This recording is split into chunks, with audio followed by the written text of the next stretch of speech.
और जो ताल है वो बनी हुई आ रही थी ऊपर से, फिर अचानक से एक खंड ऐसा आता है जिसमें वो लय और ताल नहीं बन पाती है। ठीक है, तो ये सारी चीजें हैं, ये सारे पॉइंट्स हैं जो एक कविता ऊपर प्रभाव डालते हैं और आपकी पढ़ने के ऊपर प्रभाव डालते हैं। फिर आप उस कविता को किस प्रकार से पढ़े ये आपको बताते हैं। ठीक है, तो ये सारा है। अब जैसे कि मैं आपको एक और पंक्ति निराला जी की सुनाती हूँ, कुतुर मुद्दा। तो इसमें देखिए आप कैसे लय और ताल बनता है, कहाँ पंक्तियां किस तरह से आपस में कनेक्ट हो रही है, कौन सी ध्वनियां हैं, इसको थोड़ा सा ध्यान से सुनेंगे। देख मुझको मैं बूढ़ा, 1.5 बालिश और ऊंचे पर चढ़ा, और अपने से उगा मैं, बिना दाने का चुगा मैं, कलम मेरा नहीं लगता, मेरा जीवन आप जगता, तू है नकली मैं हूँ मौलिक, तू है बकरा मैं हूँ कौलिक, तू रंगा और मैं धुला, पानी में तू बुलबुला, तूने दुनिया को बिगाड़ा, मैंने गिरते से उठाड़ा, तूने रोटी छीन ली जनखा बनाकर, एक की दी 3 मैंने गुण सुनाकर। दिख रहा है आपको किस तरह से लय और ताल बना हुआ है दो पंक्तियों का, है ना। तो ये समझ आना चाहिए आपको कि किस तरह से कविता पढ़ते समय हमारी कौन सी पंक्तियां जो है वो ध्वनियां मिलती जुलती है, कहाँ कौन से शब्दों का लय ताल मिल रहा है, तो उनको उसी हिसाब से आप पढ़ें। ठीक है, दूसरे पॉइंट पर हम आते हैं, पंक्ति की बात हम करते हैं। ठीक है, दूसरा पॉइंट इसका पंक्ति है।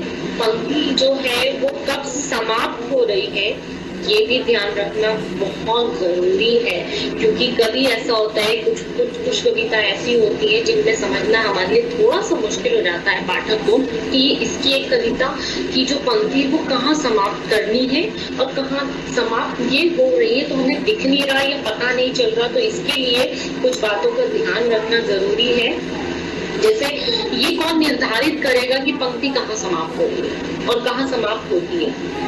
जाहिर है ये सवाल जो है इससे अधिक क्या बात कर सकते हैं हम कि पंक्तियां जो है अक्सर अर्थ, ध्वनि, लय, सांस या मुद्रण कला द्वारा निर्धारित होती है। जैसे कि अगर हमने कोई एक पंक्ति पढ़ी और हमारा सांस वहां टूट रहा है, ठीक है, कहाँ हमारा सांस वहां खत्म हो रहा है, तो वो एक बिंदु है कि वहां एक पंक्ति समाप्त हो रही है या फिर एक अर्थ क्लियर हो रहा है। ठीक है, एक पंक्ति में अगर एक अर्थ क्लियर हो रहा है तो वो एक पंक्ति पूर्ण है अपने आप। इसी तरह ध्वनि की बात है, जहाँ एक ध्वनि जैसा कुछ समाप्त होता हुआ नजर आता है और दूसरी पंक्ति में भी हमें अंत में वही ध्वनि सुनाई देती है, वही लय दिखाई देती है, तो वहां पर वो एक समाप्त होने का बिंदु है। ठीक है, मुद्रण कला मतलब इस तरह से टाइप हुई है कि वो एक पंक्ति जो है वो दिखाई दे रही है। जैसे कि मुद्रण ये टाइप हुआ है, अब ये एक पंक्ति है, ठीक है, ये यहाँ खत्म हो रही है और दूसरी पंक्ति नीचे से शुरू है, तो इसका हमें समझ आ रहा है कि एक पंक्ति यहीं तक है। तो ये मुद्रण कला भी इसमें जो है सहायता कर सकती है कि हमारी एक पंक्ति सिर्फ यहीं तक है, दूसरी पंक्ति यहाँ से स्टार्ट है। ठीक है, तो मुद्रण कला ये हुई आपकी। कवि द्वारा इसलिए कवियों द्वारा जो है एक ही समय में इनमें से कई तत्वों का उपयोग करता है कवि अपनी कविता लिखने में, कि अर्थ के बेस पर वो खत्म करना चाहता है या वो किस तरीके से खत्म करना चाहता है। ठीक है, तो कवि द्वारा अभिप्रेत जो अर्थ है, ध्वनि है और जो आंदोलन के बीच का जो रिश्ता है वो पहचानना कभी कभी बहुत मुश्किल हो जाता है। मैंने कहा ना कि कुछ कविता ऐसी होती है जिनमें हम पहचान ही नहीं पाते कहाँ उसकी कौन सा अर्थ कहाँ निकल कर एक पंक्ति का आ रहा है, तो हम अर्थ मिक्स ना करें, क्योंकि अर्थ को समझना बहुत जरूरी है और कहाँ ध्वनि है, कहाँ ये सारी इन दोनों के बीच जो आंदोलन हो रहा है वो उसको हमें पहचानना बहुत जरूरी है। लेकिन एक पंक्ति के व्याकरण के बीच परस्पर एक क्रिया होती है। एक पंक्ति जो है वो एक पंक्ति की सांस होती है, यानी एक पंक्ति जो पूर्ण हो रही है वहां पर ठीक है, उसको छोड़ा जाता है। कविता में जिस प्रकार पंक्तियां टूटती है, ठीक है, उसे सांस कहते हैं। ठीक है, इसे लाइनिंग भी कहा जाता है। लाइनिंग मतलब एक पंक्ति कहाँ समाप्त हो रही। उदाहरण के लिए कि हम विराम चिन्ह का भी इस्तेमाल करते हैं। विराम चिन्ह के साथ समाप्त होने वाली पंक्तियां, ठीक है, जिसे अंत बंद पंक्तियां भी कहते हैं, जिनका अंत मतलब एक यहाँ तक खत्म है, उसको फुल स्टॉप लगा दो, विराम चिन्ह कर दो उसे।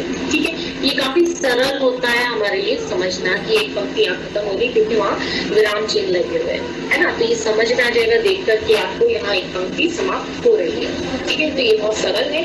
विराम चिन्ह हो गए, लाइनेशन हो गई, ठीक है, और उसको सांस लेना भी कहा जाता है कि कहाँ एक पंक्ति, जैसे यहाँ एक पंक्ति अगर खत्म है तो यहाँ पे कोई पूर्ण विराम नहीं है तो यहाँ सांस लेना, यानी एक पंक्ति पूर्ण करके सांस ले सकते हैं, दूसरी पंक्ति पूर्ण करके फिर। तो ये एक तरीका है पढ़ने का।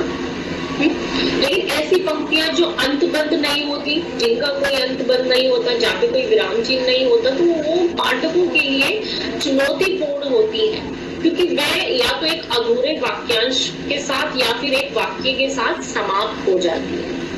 आपने कभी और कविताएं पढ़ी हो जिसमें कोई एक पंक्ति इस तरह से ना दिखे, ना पूर्ण विराम दिखे ना आपको, लेकिन वो क्या होगा, एक पढ़ते हुए जब आप पढ़ते जाएंगे तो वो एक पूरे वाक्य के साथ एक जब उसका अंत आएगा तो वहीं वो खत्म हो जाएगा।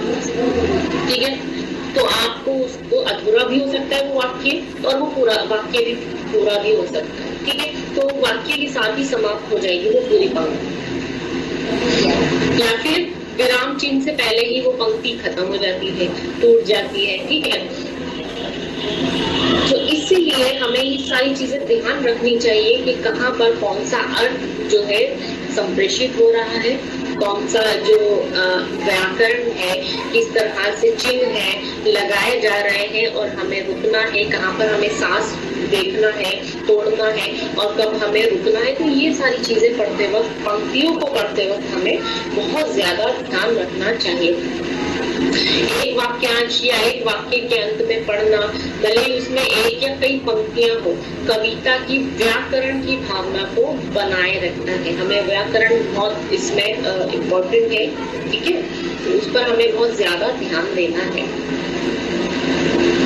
ठीक है, क्योंकि एक जो वाक्य है वो छोटे छोटे कुछ कुछ शब्दों में भी हो सकता है। ठीक है, तो इस तरह से ध्यान रखना बहुत जरूरी है आपको, किस तरह से उन पंक्तियों को पढ़ा जाए। अच्छा, जब लिखित रूप में हम पढ़ते हैं तो उनको, उन पंक्तियों को पढ़ना उनके व्याकरण संबंधों के विपरीत कुछ अजीब सा अर्थ पैदा करता है। जैसे कि मैं पहचानता हूँ, पहचान की जो अर्थ है उसको हमें देखना है कि यहाँ पे क्या कह रहा है, किस उसमें ये कॉन्टेक्स्ट में पहचान, क्योंकि शब्दों का अर्थ बहुत जरूरी है यहाँ जानना, इस कॉन्टेक्स्ट में बोला जा रहा है। और वास्तव में ये हो सकता है, लेकिन अगली पंक्ति के साथ उसका अर्थ आपको क्लियर हो जाएगा। जैसे कि आप पहचानना क्या होता है, पहचानने का मतलब होता है जानना, है ना। लेकिन जब मैं इसके साथ दूसरी एक पंक्ति इसके साथ जोड़ दूं, जैसे कवि की एक पंक्ति है, मैं पहचानता हूँ आपसे कुछ प्यार करती है, के साथ अगर आप उसको जारी रखते हैं तब एक रिश्ता इसमें दिख रहा है। ठीक है, वो आपको समझ आएगा। दो लाइनें जब जुड़ती हैं आपस में, तो इस तरह से आपको देखना है कि पहली पंक्ति का दूसरी पंक्ति के साथ क्या अर्थ निकल रहा है, क्या अर्थ कह रहा है। जैसे कि मैंने अभी आपको ये निराला की जो कविता पढ़ के सुनाई थी, ठीक है, इनमें एक पंक्ति का अर्थ जो है वो दूसरी पंक्ति से या दूसरे से निकल रहा है। देख मुझको मैं बढ़ा, डेढ़ बालिश और ऊंचे पर चढ़ा। ठीक है, यानी कैसे वो कह रहा है, एक पहली लाइन में तो वो कह रहा है कि मुझको देख मैं बड़ा, दूसरी लाइन से उसका अर्थ स्पष्ट हो रहा है कि वो कितना बड़ा, बालिश भर बड़ा और ज्यादा ऊंचा हो गया। ठीक है, तो दोनों पंक्तियां आपस में मिलके अर्थ को पूर्ण कर रही है। तो आपको इन पंक्तियों को इस तरह से पढ़ना है। ठीक है, तो एक तरफ से वो कह रहा है कि और अपने से उगा मैं, बिना दाने का चुगा मैं, तो वो अपनी तारीफ कह रहा है कि मैं अपने से उग गया हूँ और बिना खाद यानी के बिना पानी के और बिना उसके केयर के मैं क्या हो गया हूँ, बढ़ गया हूँ। ठीक है, ये कुकुर मुत्ता कह रहा है गुलाब से, क्योंकि गुलाब को उगाने में बहुत सारी चीजों की जरूरत पड़ती है, खाद की, पानी की आवश्यकता होती है। ठीक है, उसको रख रखाव के लिए उसका ध्यान रखना पड़ता है। लेकिन कुकुर मुत्ता ऐसा है कि वो कहीं भी कभी भी उग जाता है और अपने से उगता है, उसको कहीं बीज की जरूरत नहीं पड़ती। इस प्रकार से उसको, ठीक है, खाद पानी की जरूरत नहीं पड़ती, विशेष ध्यान की जरूरत नहीं पड़ती है। जितना रख रखाव आप एक गुलाब के पौधे को देना चाहेंगे उतने रख रखाव की आवश्यकता कुकुर मुत्ते को नहीं पड़ती। तो कुकुर मुत्ता यहाँ यही कह रहा है। ठीक है, लेकिन अब ये वाली बात है कि इस कविता में कुकुर मुत्ता और जो गुलाब है वो सिर्फ पौधे नहीं है, सिर्फ ये गुलाब नहीं है, कुकुर मुत्ता नहीं है, इस अर्थ से निकलकर भी कुछ है। यानी निराला उनकी बात करते हैं जो विलासी जीवन जी रहे हैं। एक गुलाब जो है वो विलासी व्यक्तियों का प्रतिनिधि करता है। ठीक है, विलासिता का प्रतिनिधि करता दिखाई देता है। और जो कुकुर मुत्ता है वो गरीब और जो किसान है, मजदूर है, उनका प्रतीक दिखाई देता है कि उनके बच्चे भी होते हैं, उनका जीवन कैसा होता है कि वो कैसे भी कहीं भी बढ़ जाते हैं, उनको इतनी विलासिता की जरूरत नहीं है और वो अपना अस्तित्व बनाए हुए हैं। ठीक है, उन्हें कहीं से सपोर्ट नहीं मिलती है कुछ। तो देख रहे हैं आप कि जितना कभी कह रहा है, लिख रहा है, सिर्फ ये उतना ही नहीं है, सिर्फ उन शब्दों का एक और अर्थ भी छिपा है।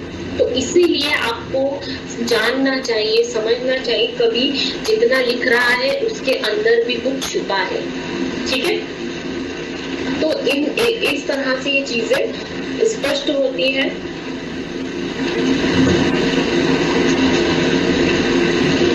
जैसे कि प्रत्येक पंक्ति के अंत में विराम देता है। और मैंने ये बताया कि इन पंक्तियों को पढ़ते हुए हमें क्या हुआ, एक पंक्ति पढ़ी उसके बाद विराम, दूसरी पंक्ति पढ़ी फिर विराम। तो इसमें अंत में जो है वो विराम है, विराम देता है इस कवि जो है। और कविता की वाक्य संरचना के संबंध में एक तरह का प्रतिबिंब भी दिखता है हमें, एक के साथ एक चीजें जुड़ी हैं। ठीक है, तो उसको हमें जैसे उसके उन चीजों को रोकथाम है, झिझक है, बेदम शैली तुरंत पहचानने योग्य हो जाती है। मतलब कवि जो है वो किस शैली का इस्तेमाल कर रहा है हमें वो भी पहचानना जरूरी होता है कि किस पंक्ति को हम किस भाव से पढ़ेंगे, किस वे में पढ़ेंगे, वो चीजें समझनी जरूरी होती है।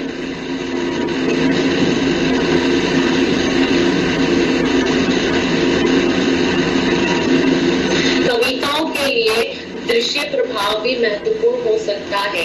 जैसे कि दृश्य प्रभाव मतलब कि हमारे सामने वो चीजें आती जाती हैं, क्या क्या मतलब। अच्छा, अब शब्दों का उच्चारण पे हम पढ़ते हैं कि तीसरी लाइन में जो हमारा तीसरा पॉइंट है, शब्द उच्चारण जो होता है, शब्द उच्चारण से हमें विशेष तौर पर उसको उच्चारित करना चाहिए कि कौन सा शब्द कहाँ है और किस शब्द पे हमें जोर देना है। ठीक है, और किस शब्द का अर्थ क्या है, क्योंकि शब्द का उच्चारण हमारा अच्छा नहीं होगा, हम उस वे में नहीं करेंगे तो क्या होगा, हमारे सामने वो चीजें स्पष्ट नहीं हो पाएंगी। जैसे कि शब्द ही हमारे सामने बिंब बनाते हैं, हमारे आंखों के सामने उन चीजों को स्पष्ट साकार कर देते हैं। ठीक है, तो शब्दों का उच्चारण बहुत तरीके से सही होना बहुत जरूरी है, शब्दों के उच्चारण का।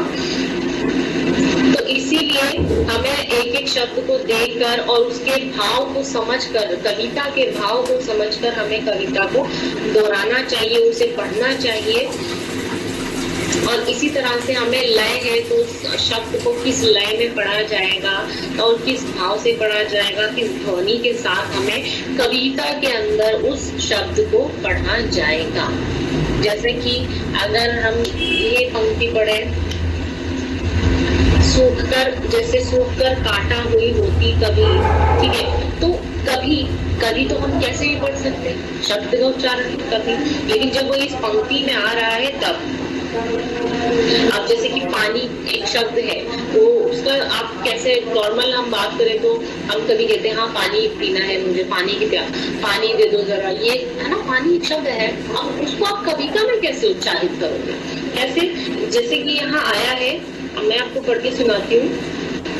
रोज पड़ता रहा पानी, तो देख रहे हैं आप, रोज पड़ता रहा पानी, तो ठीक है। तो यहाँ पर पानी शब्द का उच्चारण उस पंक्ति के अनुसार पूरी तरह से ध्वनि पर आधारित है। इसी तरह लयबद्ध पैटर्न से आपको उसको पढ़ना पड़ेगा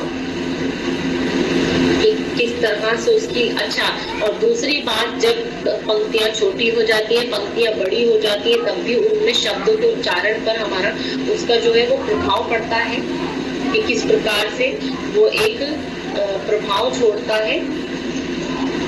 तो उसको भी बहुत ज्यादा हमें ध्यान रखने की आवश्यकता है। फिर है हमारा अगला जो पॉइंट है वो है वार्तालाप शुरू करना। कैसे वार्तालाप शुरू करना है कि कविता जो है, हम ये मान के चलते हैं कविता जो है एक कठिन काम है, उसको हम कैसे पढ़ें, ठीक है। तो जैसे जैसे हम, आपने देखा होगा कि लोग जो पहाड़ों पे चढ़ते हैं, है ना, तो पहाड़ों पे चढ़ते तो वो क्या क्या किस किस समय में वो अपने हाथों का पैरों पर पूरा जोर लगाते हैं। उनको पता होता है किस समय में हमें अपने हाथों पर जोर देना है और किस समय में हमें अपने पैरों पर जोर देना, और कब हमें एक एक कदम रखना है और कैसे रखना है, क्योंकि बहुत सावधानी वाला काम है कि जब हम पहाड़ों पे चढ़ते हैं, ठीक है। इसी तरह से कविता में भी हमें बहुत ध्यान देना पड़ता है कि कहाँ से, ये समझना पड़ता है कि कविता जो है, इस कविता पढ़ने का काम भी ठीक इसी तरह से होता है कि कविता को उसे आगे समझने के लिए एक निशानी जो है वो हमारे सामने होती है। जैसे कुछ मामलों में काम करना होगा हमें कविता पढ़ते हुए, जैसे कि ऐसे ऐसे हमें निशान छोड़ने पड़ेंगे खुद से कि कहाँ हमें कविता का सेंटेंस खत्म करना है, कहाँ नहीं करना है, किस वे में उसे पढ़ना है और वो कितना कह रहा है, क्या, ये सारी चीजें जो है वो हमें पाठक को खुद से जाननी होंगी पढ़ते हुए। इसीलिए पढ़ते वक्त हमें वार्तालाप जैसी चीज है, वार्तालाप शुरू करना, यानी कि जब कविता में कहाँ वार्तालाप हो रहा है, कैसे लग रहा है आपको, तो उसको किस तरह से पढ़ा जाए, कैसे आप उससे जुड़ेंगे, कैसे आप उस चीज को एक्सप्लेन कर पाएंगे अपने लिए, क्योंकि कविता को नहीं समझ पाएंगे कहाँ कौन सी चीज बोली जा रही है, कहाँ कविता में द्वंद नजर आ रहा है, कहाँ कविता में किस तरह से आप अपने आप से ही सवाल कर रहे हैं। कविता में होता ना, एक कोई ऐसी कविता होती है जिसमें कवि खुद से ही सवाल करता हुआ नजर आता है, ठीक है। तो वो सारी चीज है।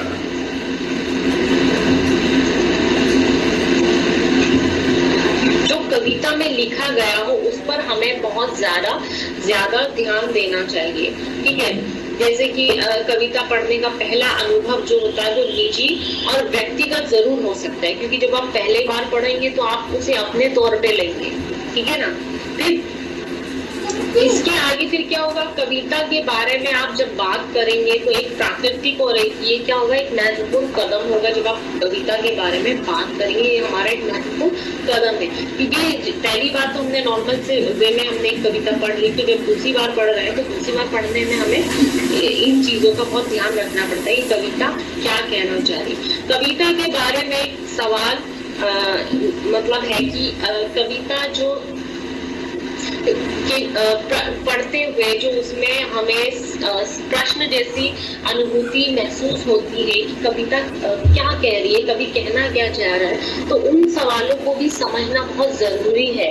उन सवालों को समझेंगे, यानी कि उसकी चीजों को समझेंगे, तभी हम कविता को खुद से समझ पाएंगे कि वास्तव में कविता में जो लिखा गया है हमारा ध्यान उसी पर केंद्रित रहना चाहिए, ठीक है। अपने अनुसार हम उसमें कुछ भी ना जोड़े कि हमारे हिसाब से ये हो गया या हमारे हिसाब से कविता वो हो गई, नहीं, बिल्कुल नहीं। इसीलिए हमें ये वार्तालाप जरूर करना चाहिए, यानी उस पर बात जरूर करनी चाहिए कि कविता क्या है, कविता ये जो पढ़ रहे हैं हम, ये कौन सी कविता है, कविता अपने आप में क्या कहेगी। तो इस तरह की वार्तालाप हमें जरूर करनी चाहिए। इस तरह के बात हमें कविता पर बात पढ़ते समय बहुत जरूरी इन बातों का ध्यान रखना चाहिए। दूसरी नेक्स्ट हम पॉइंट पर आते हैं, एक कविता पर दोबारा बात करना। ठीक है, क्योंकि जब तक हम किसी चीज पे बात नहीं करेंगे तो हम उसको कैसे समझ पाएंगे। मान लीजिए हमने कविता पढ़ ली तो इसका मतलब है सिर्फ उतना ही समझ में आ गया। जैसे मैंने अभी आपको कुकुर मुत्ते वाली कविता पढ़कर सुनाई, तो इसमें क्या आपको सिर्फ एक ही चीज समझ में आई थी? मतलब जो एक बार पढ़ा आपने और पढ़ने के बाद बस छुट्टी? इस पूरी कविता में जैसे कि मैं आपको और भी कुछ पढ़ के सुनाती हूँ।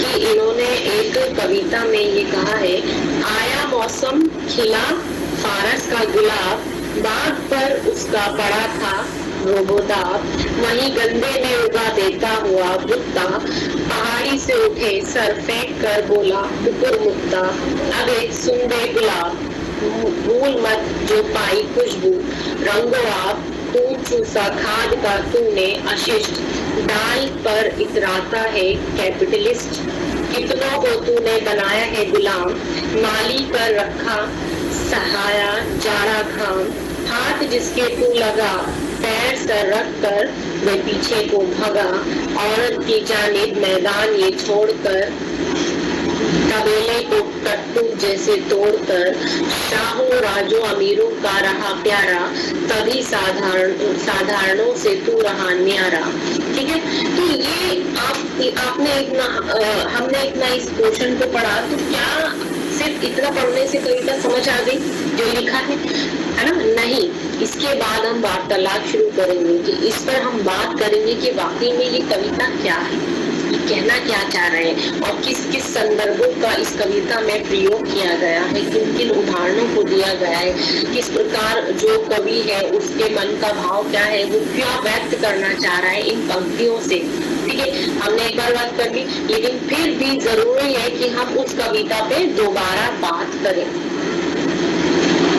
ठीक है, तो अब जब हम दोबारा बात करेंगे तो दोबारा बात करने में तीन चीजें आप अच्छे से जान लें। पहली कि उसका वक्ता कौन है, कौन उसको बोलने वाला है। ठीक है, जैसे यहाँ पर बात हो रही है गुलाबों कुकुर मुत्ते की। ठीक है, फिर है किन परिस्थितियों ने कविता को जन्म दिया। ये भी देखना बहुत जरूरी है, क्योंकि बिना इस संदर्भ के आप कविता को ना समझ पाएंगे और ना समझा पाएंगे कि किन परिस्थितियों में उस कविता को जन्म दिया गया, वो कविता लिखी गई। ठीक है, जन्म देने का अर्थ है वो कविता किस समय में और किन परिस्थितियों में लिखी गई, और इसकी क्या स्थिति थी प्रस्तुत करने की, मतलब किस स्थिति में ये प्रस्तुत की गई। ठीक है, तो ये भी जानना बहुत जरूरी है, इसीलिए कविता पर दोबारा बात करना बहुत आवश्यक है। ठीक है, कि आपको समझ आएगा कि कौन है और किस प्रकार के इसके श्रोता है। ठीक है, और इसमें टोन क्या हो सकती है, यदि कोई हो तो कविता का रूप क्या होगा, है ना, जब भी तो आप एक कविता को पढ़ पाएंगे। ये सारी बातें आपको सोचनी पड़ेगी। उसकी जो रूप सामग्री है वो कैसे संबंधित है, किस प्रकार से संबंधित है, उसकी क्या ध्वनि है। ठीक है, उसका किस प्रकार से उसका जो वो है ध्वनि है वो किस प्रकार महत्वपूर्ण है, तो उसके बारे में आप बात करेंगे। तो क्या कविता एक विशिष्ट संस्कृति से बोलती है, मतलब उसमें एक संस्कृति से जुड़ी वो कविता आपको नजर